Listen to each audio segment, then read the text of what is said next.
မင်္ဂလာပါကျွန်တော်ရဲ့အမျိုးတွေဖြစ်တဲ့အကျိုးတူညီကိုမောင်နှမများကိုကျွန်တော်ဒီနေ့ဖိတ်ခေါ်ရင်းနဲ့အကျိုးဆောင်တွေကြားထဲမှာဖြစ်တတ်တဲ့သဘောတဘာဝလေးတွေကိုလည်းကျွန်တော်ရဲ့တူဦးတဲ့ personal အမြင်လေးတွေကိုလည်း share လုပ်ပေးချင်ပါတယ်ကျွန်တော်တို့အကျိုးဆောင်အချင်းချင်းကြားထဲမှာ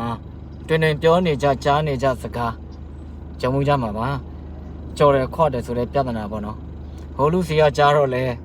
ဘယ်သူတွေကသူတို့ကိုကြော်တယ်ခွတ်တယ်ဟိုဘက်လူစီကပြန်ကြားရပြန်တော့လဲဘယ်သူကသူတို့ကိုကြော်တယ်ခွတ်တယ်အဲ့ဒီလိုအကျိုးဆောင်အချင်းချင်းတွေကြားထဲမှာပြဿနာတွေမရှိအောင်တတ်နိုင်သမျှနည်းအောင်ဘယ်လိုလုပ်မလဲဆိုတာကိုကျွန်တော်ရဲ့တွေးမိတွေးရလေးတွေပြောပြချင်တယ်ပေါ့နော်အဓိကအချက်က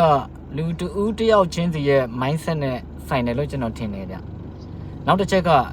မြေရတဲ့တဆင့်ခံ data တွေကိုပေးကြယူကြတဲ့အခါမှာလည်းဖြစ်တတ်တယ်လို့ကျွန်တော်ထင်တယ်နံပါတ်1အချက်ဖြစ်တဲ့ကိုယ့်ရဲ့ mindset နဲ့ဘာကြောင့်ဆိုင်တယ်လဲလို့တွေးမိတာကဘယ်သူမှမပိုင်တဲ့ကိုယ့်အဝယ်ကိုယ့်အယောင်းကိုကပိုင်တယ်ကိုထိန်းချုပ်လို့ရတယ်ဆိုတဲ့အမြင်မျိုးနဲ့အခြားသူနောက်ပါသွားရင်အဝယ်လူတဲ့အယောင်းလူတဲ့တွေးထားကြတဲ့သဘောပေါ့နော်ကိုတဲ့အဆင်ပြေတဲ့အချိန်မှာကိုစီဝယ်မှာရောင်းမှာပေါ့နော်မဝယ်ဘူးမရောင်းဘူးဆိုရင်လည်းမတနိုင်ဘူးပေါ့ဗျာကျွန်တော်အမြင်ဆိုရင်ပေါ့ဘယ်သူနဲ့ဝယ်ဘယ်သူနဲ့ပဲရောင်းကိုတဲ့အဆင်ပြေတယ်တင်လို့သွားတာကိုကျွန်တော်ဆိုရင်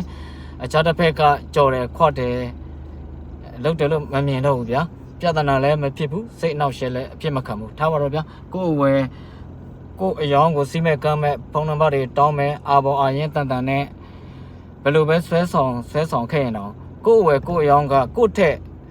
ကိုယုံကြည်ရတယ်စိတ်ချရတယ်ထင်လို့သွားတာပဲဗျာ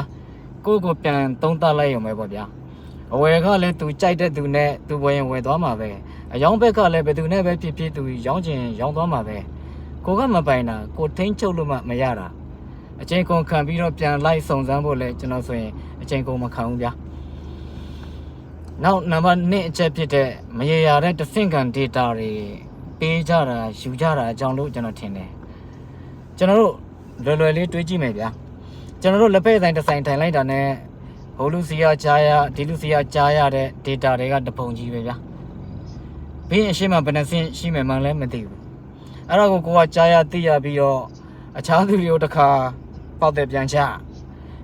ရှိသမျှ data တွေကြုံရင်ကြုံသလိုပြောပြကြတယ်လက်ညှိုးထိုးပြကြတယ်ဖုံးဆက်ကြတယ်ပေါ့နော်ချင်းတစ်ဖက်လူက data တောင်းလို့ရေးရတိကြပြတဲ့အနေအထားမျိုးလည်းမဟုတ်ဘူးပြီးရင်အဲ့ဒီအကွက်ထွက်သွားလို့ရှိရင်လည်းဘယ်သူတွေနဲ့အယောင်းဝယ်ဖြစ်သွားတယ်လိုက်စုံစမ်းပြန်ရောအဲ့ဒါငါသူ့ကိုပြထားတာဆိုပြီးတော့ပြဿနာတွေဖြစ်ကြကုန်